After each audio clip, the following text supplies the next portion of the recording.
Assalamualaikum warahmatullahi wabarakatuh.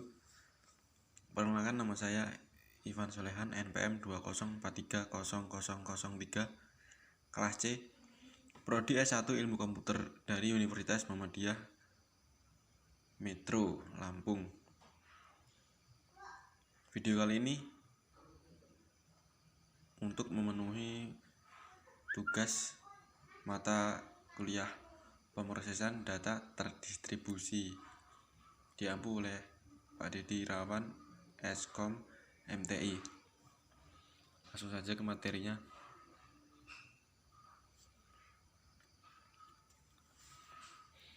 Teknik pengolahan data sentralisasi dan desentralisasi. Teknik pengolahan data sentralisasi. Teknik pengolahan data sentralisasi merupakan sistem yang menempatkan data informasi yang terpusat yang umumnya bersifat tertutup untuk umum dan distribusi terpusat, memiliki mainframe sebagai sumber basis data dan intranet. Teknik pengolahan data desentralisasi. Teknik pengolahan data desentralisasi merupakan pemrosesan dilakukan di masing-masing pengguna yang dibagi menjadi dua, yaitu peer-to-peer dan sistem terdistribusi. Penempatan data atau informasi dan aplikasi yang digunakan untuk memperoleh informasi diletakkan secara tersebar karena desentralisasi. Kelebihan dan kekurangan sentralisasi. Kelebihannya, tanggung jawab dengan mudah ditempatkan, efektif penggunaan peralatan, perlengkapan, dan ruang, dan semua data terkait disimpan bersama-sama.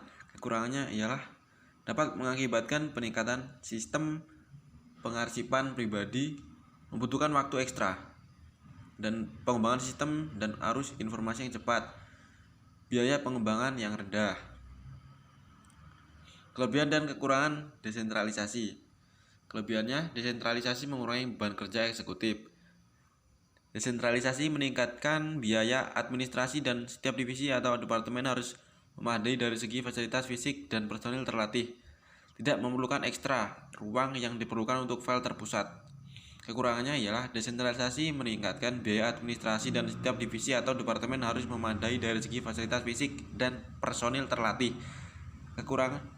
Kurangnya keseragaman dan prosedur konsisten sebagai departemen masing-masing mungkin memiliki kewenangan untuk merumuskan kebijakan dari prosedur sendiri.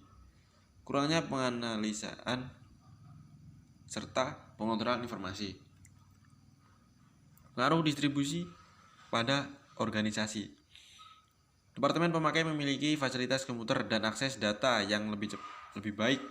Pengolahan data dapat online dengan waktu respon yang cepat. Departemen pemakai bertanggung jawab dalam menggunakan komputer mereka. Memasukkan data dipindahkan ke departemen pemakai sehingga mereka bertanggung jawab atas ketepatan datanya. Proses informasi fungsional dapat didistribusikan, sedangkan yang strategi dipusatkan. Manajemen fungsional lebih efisien dan bertanggung jawab untuk kegiatan masing-masing, tidak lagi mempersalahkan komputer yang jauh.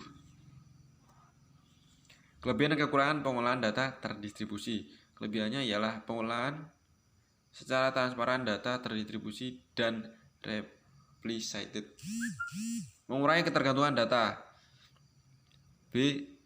Transparansi jaringan. C. Transparansi replikasi. Transparansi fragmentasi, mengacu pada struktur organisasi, meningkatkan kemampuan untuk share dan otonomi lokal, meningkatkan tersediaan data, meningkatkan kehandalan, meningkatkan unjuk kerja, memudahkan pengembangan sistem. Kelebihan dan kekurangan pengolahan data terdistribusi. Kekurangan, kompleksitas manajemen.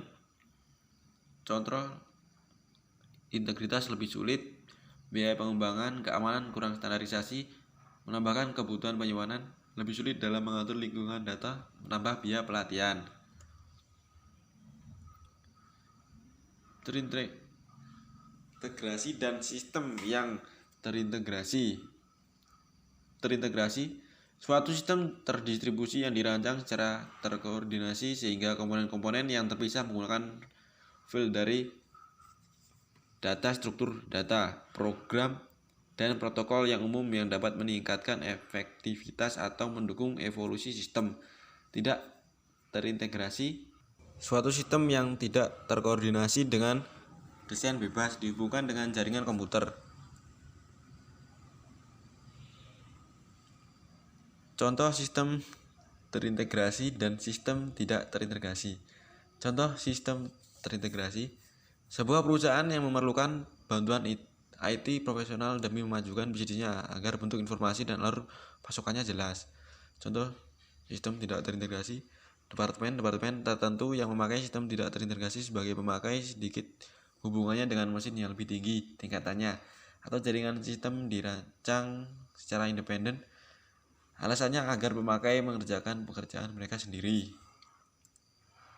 Tujuan utama pengolahan data terdistribusi: otonomi lokal, produktivitas pemakai, pengembangan aplikasi oleh kelompok pemakai, dialog terminal, jarak menjadi tidak nyata, ketersediaan, privasi dan keamanan, audit, ketepatan dan konsistensi, kemudahan pengubahan, proteksi, penyembunyian kerumitan.